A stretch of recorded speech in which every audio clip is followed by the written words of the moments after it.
चिंगारियों की जान बचाई थी।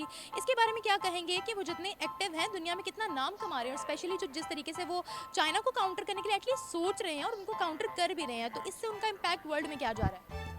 वो एक एज अ पावरफुल, क्योंकि थर्ड कॉन्टिनेंट एक बन रहा है कि जिस तरह रशिया तो अब सुपर पावर की रेस से निकल चुका है, चाइना भी काफ़ी हद तक डिफेक्टिव हो चुका है, वो अपने आप को सुपर पावर की रेस के अंदर लाना चाह रहे हैं। अभी वो ऐड है सुपर पावर की रेस के अंदर या नहीं? है नहीं, लेकिन वो भी अपने आप को करना चाह रहे हैं। कौन से नंबर की इकोनॉमी है? Third I think. Largest economy of the world. No, और हम कौन से नंबर की इकोनॉमी है? No idea. टॉप 40 इकोनॉमीज में से हमें देखिए टॉप 5 इकोनॉमीज में से चाइना भी है और इंडिया भी है, तो ऑलरेडी दोनों सुपर पावर की रेस में तो है ही, बल्कि China is a super power and Bharat is the 5th largest super power of the world.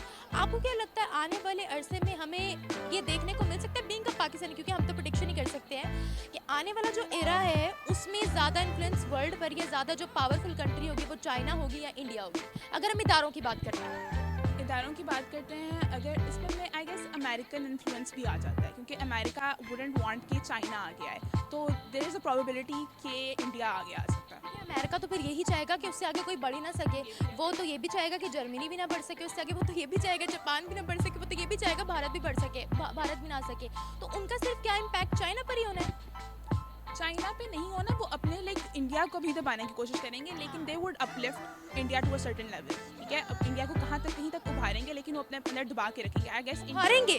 उभारेंगे ताकि चाइना का इन्फ्लुएंस कम हो सके, क्योंकि वो चाइना को ज़्यादा बड़ा थ्रेट समझते हैं and compare to India. India का ज़्यादा बढ़ गया थ्रेट फिर? तो ऑब्वियसली वो इंडिया को झुकाएंगे।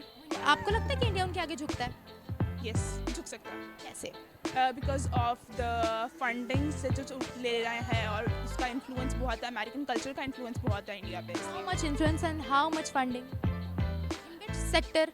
आई एम नॉट, मुझे फैक्ट्स नहीं पता, लेकिन आई थिंक नहीं, there is no funding because they are strategic partners, क्योंकि आपस में बिजनेस हो रहा है। फंडिंग वाला या इन्वेस्टमेंट वाला कोई चक्कर नहीं है। आपने अगर रिसेंटली सुना रशिया से हम तेल नहीं ले पाए थे, उन्होंने ले लिया था। यूएस ने सैंक्शंस लगाई थी कि आप लोगों ने तेल नहीं लेना, उन्होंने कहा भाई तुम लोग कौन हो, हम अपनी कंट्री के लिए लेंगे, उन्होंने लिया और यूएस को मुंह तोड़ के जवाब दिया। देयर इज नो क्या कहते हैं उसको, अमेरिका का इन्फ्लुएंस उन पर नहीं चलता because they are independent, not like us. Agree? Yes, I agree. Thank you so